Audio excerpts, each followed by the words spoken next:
de consumo de droga, pero aquí no. En todo caso, ya estamos con el doctor Salinas.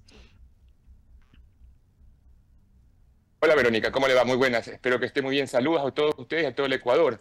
Bueno, muy Hice un importante lo que se preámbulo, está, doctor. sí, lo que directamente lo que se está en estos momentos hablando y debatiendo a nivel nacional, yo voy un poco a opinar en tema de salud pública. Los problemas socioeconómicos del fenómeno de la droga y alcohol es un problema que tiene que ser abordado como salud pública, es decir, como un problema que requiere directamente que el Estado pueda intervenir.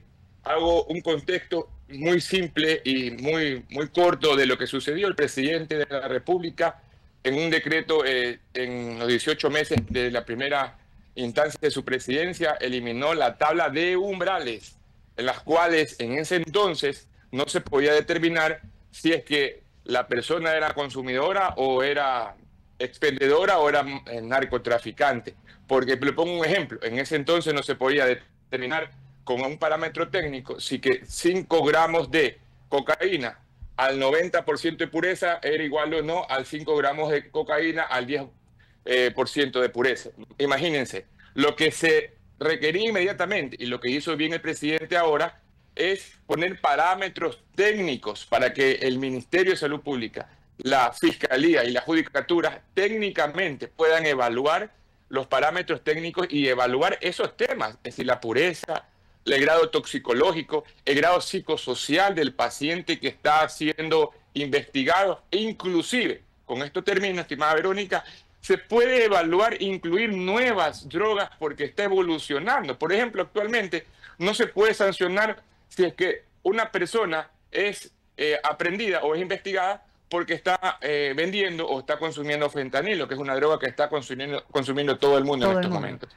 Claro que sí. Y bueno, ¿y cómo entendemos ahora lo que ha hecho? Porque todo el mundo obviamente cuestiona el hecho de que rompió esta cuestión de la tabla de consumos y obviamente la ha vuelto a introducir con otros soportes, digamos así, dentro de esta ley. Pero también me recuerdo, y lo hago rápidamente también, es que se acuerda que en los años 80 y 90, ¿por qué fuimos a esta tabla de consumos? Porque en los años 80 y 90 la policía, pues en todas las redadas, llevaban a quienes comerciaban con la droga y también a los consumidores. Yo me acuerdo, era reportera en ese tiempo, iba mucho al CDP y en el CDP pues me tocaba abogar por algunos adictos que habían caído ahí y que desafortunadamente eran igualmente tratados como comerciantes. Entonces, es que hay que recordarle a la gente por los hechos. Entonces eso sucedía en los años 80, 90, luego se hizo reformas al COIP y luego definitivamente pues en la administración de Correa vino el tema de la tabla de consumo, que obviamente luego fue tan criticada, fue tan cuestionada, porque obvio, esa tabla de consumo, como usted dice, los tiempos van cambiando, las adicciones van también, se van introduciendo nuevas drogas y pues ya no daba el mismo resultado y tampoco nunca dio el resultado porque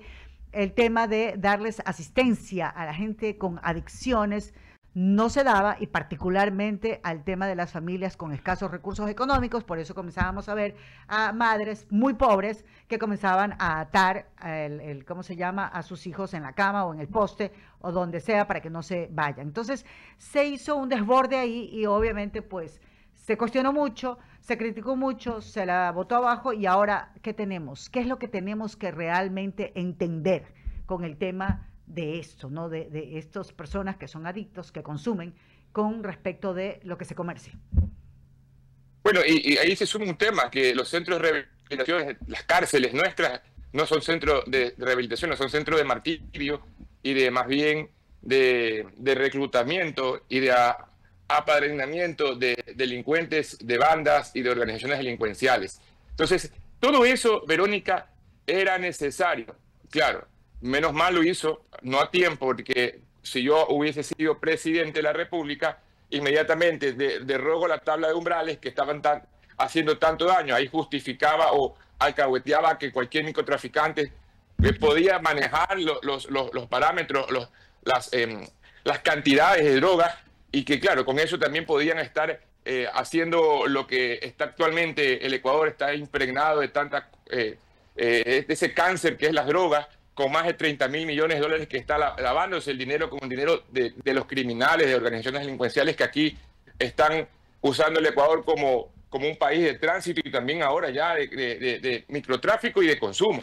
Entonces, de esta manera, Verónica, yo creo que es importante que, como le dije, yo hubiese sido presidente, hubiese inmediatamente derogado la tabla de umbrales y hubiese hecho inmediatamente esta reforma del artículo 228, bueno, que se incluyó en esta económica urgente, para poder tener estos parámetros necesarios y de esta manera poder estar tranquilos y que se trate esta necesidad como un problema real. Le cuento aquí, en estos últimos 3, 4 años se ha invertido 27 millones de dólares en este fenómeno socioeconómico de las drogas, pero no se ha visto mayor tipo de acciones, como usted mismo dice, las madres en vez de mandar a un centro de reclusión privada, perdón, un centro de rehabilitación privada que cuesta $500, $300 mensuales, los amarra porque no tienen dinero. Entonces, ¿qué sucede, Verónica? Lo que se necesita es que el Estado invierta, se cree más centros de ambulatorios, más centros de internación, que los municipios colaboren, porque sí pueden colaborar en crear centros de rehabilitación para poder incluir, insertar, rehabilitar e insertar después, posteriormente, con trabajo, con algún tipo de acción de emprendimiento conjuntamente con el Estado. Eso es necesario. Lo dejamos aprobado como asambleísta con un tema de salud mental, pero no se ha visto hasta el momento ningún tipo de cambio. ¿Qué le hace falta a lo que ya se acabó de aprobar? Bueno, en estos momentos que continúe el proceso y que ya existan los reglamentos correspondientes para que el ministerio se siente, hay un proceso, se siente con judicatura, se siente con fiscalía para que evalúen los parámetros, claro, y que también se contrate más personal capacitado. El Ministerio de Salud Pública no puede estar solo, está solo. Y les digo, esta institución yo también la pude estar como ministro de Salud, pero nosotros a veces actuamos solos y todos los problemas de salud pública nos delegan a nosotros, teniendo en cuenta que existen gobiernos autónomos que pueden colaborar. Yo pongo un ejemplo puntual que yo lo viví cuando fui ministro, visité en Azogues, había un alcalde que era Pío Sarmiento, que tenía un centro de rehabilitación en un edificio que él lo rehabilitó. Ahí rehabilitaba entre 20 a 25 jóvenes mensuales, ¿sí? Y que no solamente eran de la provincia de Cañar, sino de Azogues, de Azuay, eran de Santo Domingo, eran de Guaya, iban a rehabilitar. Habían talleres de mecánica, de panadería, de diferentes tipos de talleres, y después posteriormente él trataba de reinsertarlos con trabajo en sus propios emprendimientos. Eso es un modelo de gestión muy interesante. Lo hizo en el año 2020-2021. ¿Por qué no lo pueden hacer todos los alcaldes ahora? Claro. Hay que comprometerse definitivamente. Alberto continúa con la entrevista. Gracias, exministro. ¿Cómo le va?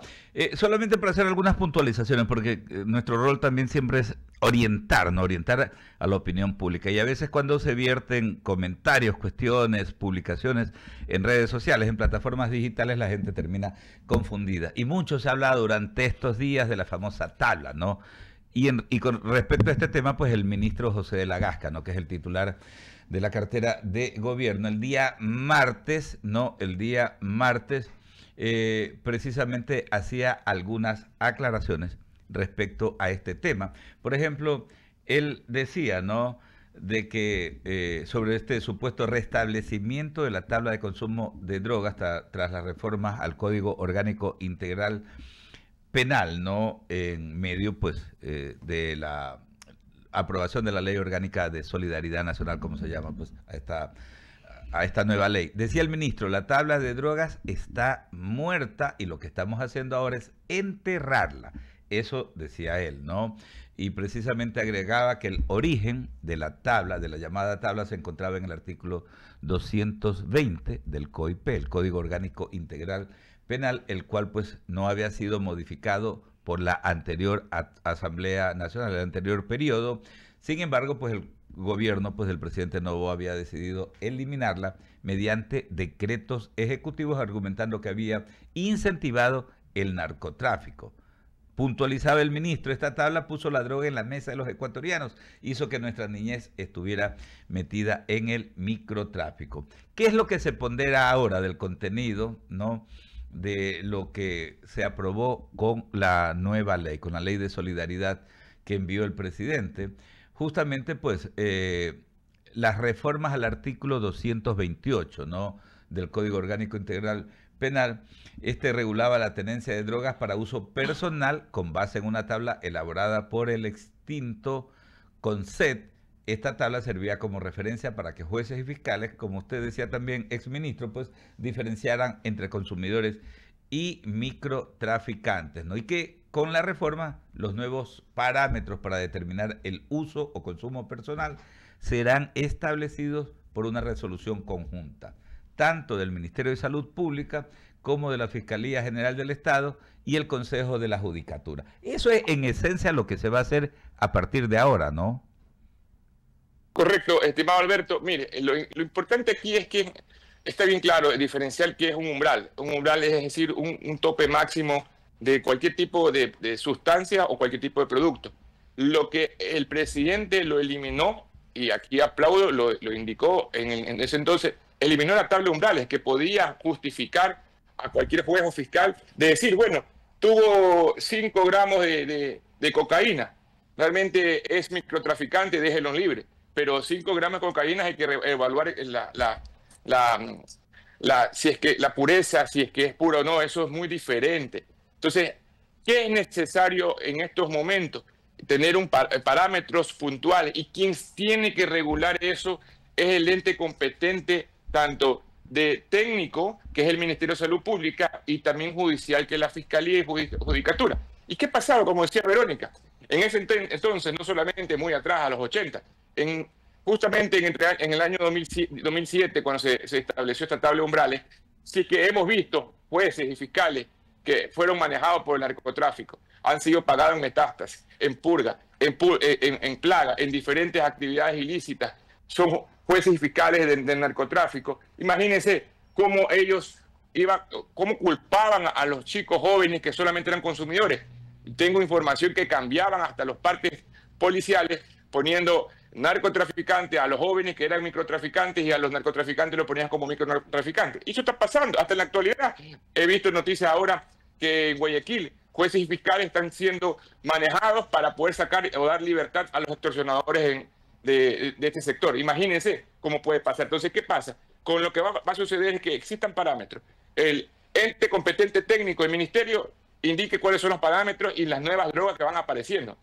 La judicatura y la fiscalía ya hacen el análisis técnico jurídico con exámenes toxicológicos, psicosocial, de trabajo social, para poder evaluar si es que es este sujeto y microtraficante o narcotraficante.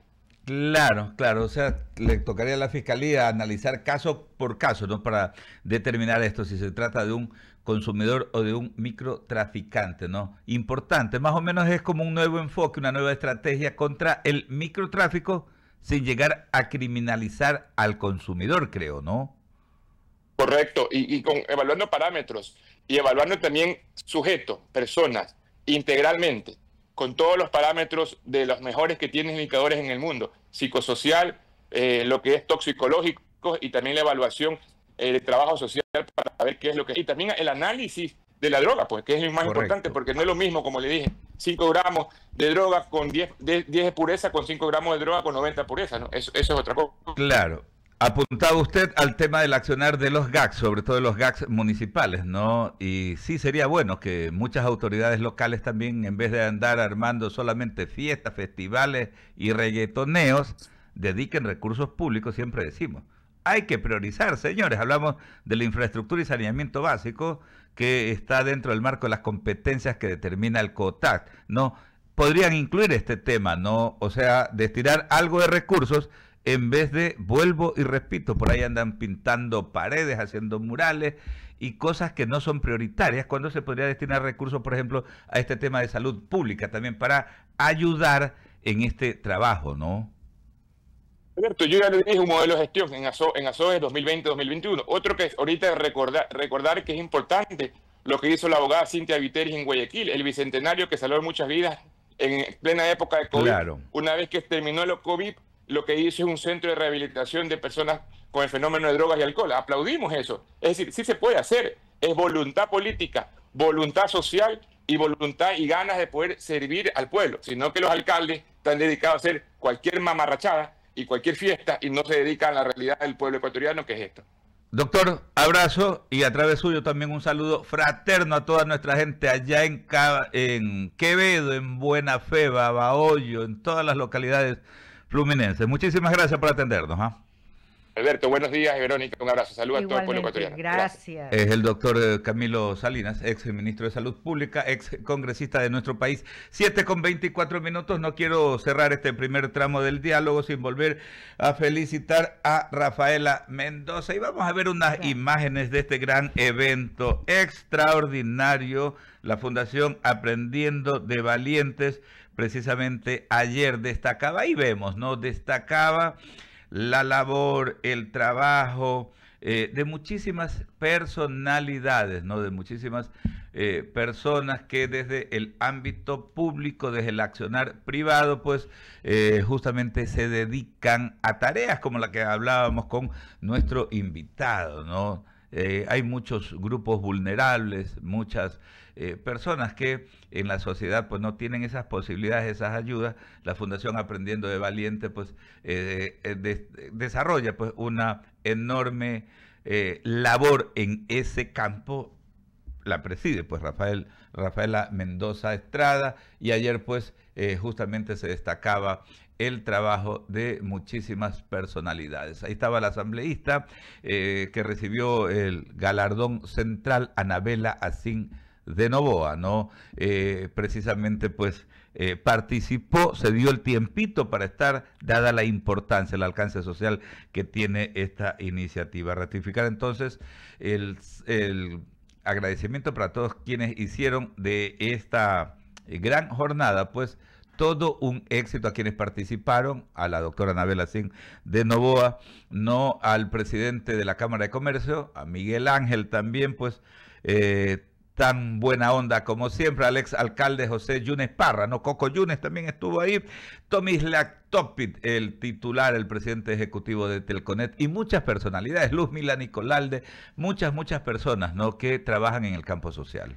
Claro, yo no estuve ahí, pero pude ver las imágenes a través del media de 98.9 y realmente es bonito ver que todas estas personas que hoy cumplen un rol, ¿no? Y desde la importancia del rol que desempeñan, puedan dar este soporte, ¿no? A esta joven periodista que la hemos visto pues crecer en todos estos años y darle ese empujón, ese apoyo, darle ese valor que tienen obviamente estas fundaciones como Aprendiendo de Valientes y particularmente la fundación que obviamente ha empujado Rafael.